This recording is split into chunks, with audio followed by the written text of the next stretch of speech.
আমার 16 বছরের মেয়ে সকালে ঘুম থেকে ওঠার সাথে সাথে তার বিছানার চাদর ধুতে যেত। তারপর সে নিজেই স্নান করে কাপড়টা লুকিয়ে রাখত।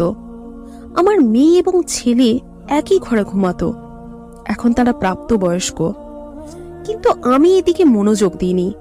মেয়ে দিন দিন দুর্বল হয়ে যাচ্ছিল এবং আমার সন্দেহ হচ্ছিল। তাই আমি একদিন তার ঘরে গেলাম। এমন ভাবে ওরা কথা বলছিল যেন স্বামী স্ত্রী। হঠাৎ দরজা খুলতেই আমার চোখ ছানা বড়া হয়ে উঠল। আমার নাম আরুষি। আজকের গল্পটা আমার মেয়েকে নিয়ে। আমার মেয়ের নাম অদিতি। আমি বিজনোরের একটা ছোট্ট শহরের বাসিন্দা। আমি বিধবা হওয়ার পর আমার মা বাবা আমার দ্বিতীয় বিয়ে এমন একজন লোকের সাথে দেয় যার আগে থেকেই একটা ছেলে ছিল। আমারও একটা মেয়ে ছিল। আমার বিয়ের পর আমার ছেলে আর মেয়ে একই ঘরে শুতো। আমার মেয়ে রোজ তার বিছানার চাদর পাল্টাতো। সে লুকিয়ে লুকিয়ে চাদরটা কাচত। সে মাঝে মাঝে অজ্ঞান হয়ে পড়ত। সে খুব দুর্বল হয়ে গেছিল। একদিন আমি ভোরবেলা উঠে আমার মেয়ের ঘরে চলে যাই। সেখানে গিয়ে আমি যে দৃশ্যটা দেখি, সেটা দেখে আমার লজ্জায় মরে যেতে ইচ্ছে করছিল। ভগবানের কাছে শুধু এটাই প্রার্থনা করি, তিনি যেন কোনো মাকে কখনোই এমন দৃশ্য না দেখায়। ঘরে আমার ছেলে আর মেয়ে। আমার বিয়ের 2 বছর পরে আমি বিধবা হয়েছিলাম। তখন আমার বয়স ছিল 18 বছর। কারণ আমার মা বাবা 16 বছর বয়সে আমার বিয়ে দিয়ে দিয়েছিল। আমি তাদের একমাত্র মেয়ে ছিলাম। কিন্তু আমার বারবার মনে হতো যে আমি তাদের কাছে একটা বোঝা। তারা আমাকে নিজের মেয়ে মনেই করতো না। আমি জন্মাবার পর আমার মা খুশি হয়নি। আমার বাবা একটা ছেলে চেয়েছিল, তাই হয়তো আমি হওয়াতে বাবা খুশি হয়নি। বাবা সব সময় আমার থেকে দূরে থাকতো। বাবা আমাকে নিজের সন্তানের মতো ভালোই বাঁচতে পারেনি। উনি আমাকে দেখলেই রেগে যেতেন। আমাদের পরিবারে দ্বিতীয় বিয়ে করার নিয়ম ছিল না, তাই বাবা আর বিয়ে করতে পারেনি। সেই কারণে বাবার আমার উপর খুব রাগ ছিল। তাই বাবা তাড়াতাড়ি আমার বিয়ে দিয়ে দিয়েছিল। আমার স্বামী একটা সরকারি স্কুলে পড়াতেন। আমাদের একটা 3 বছরের মেয়ে ছিল। একদিন হঠাৎ স্কুল থেকে ফেরার পথে আমার স্বামীর অ্যাক্সিডেন্ট হয় আর তিনি মারা যান। আমার স্বামীর মারা যাওয়ার পর আমার দিন খুব কষ্টে কেটেছিল। আমার উপর অনেক দায়িত্ব এসে পড়েছিল। কিছুদিন পর আমার শ্বশুর শাশুড়ি আমাকে আমার বাপের বাড়িতে পাঠিয়ে দেন। আমি তাদের উপর একটা বোঝা হয়ে উঠছিলাম। তারা তার ছেলের মৃত্যুর জন্য আমাকেই দায়ী করতেন। তারা এমন করতেন যেন আমি তাদের ছেলেকে মেরে ফেলেছি। আমিও চুপচাপ আমার মা বাবার বাড়িতে চলে আসি। মা বাবার কাছে তো আমি আগে থেকেই একটা বোঝা ছিলাম। আমি আমার মেয়েকে জড়িয়ে ধরে খুব কাঁদতাম। কিছুদিন পর আমার মা বাবা আমার আবার বিয়ে দিয়ে দেন। এইবার তারা এমন একজন লোকের সাথে আমার বিয়ে দেন যার আগে একটা বিয়ে ছিল। তার একটা ছেলে ছিল আর আমারও একটা মেয়ে ছিল।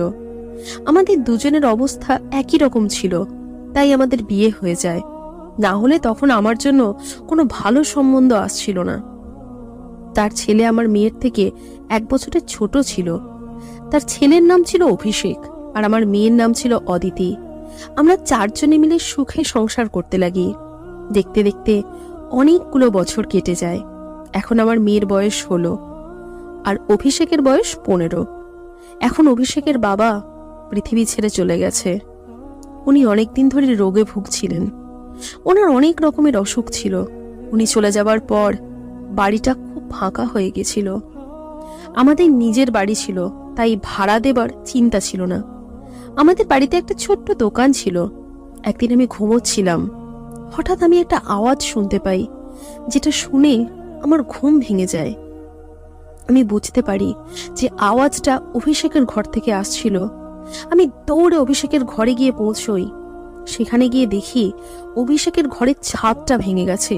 আমার ভয় হয় যে অভিষেক ছাদের নিচে চাপা পড়ে যায়নি তো।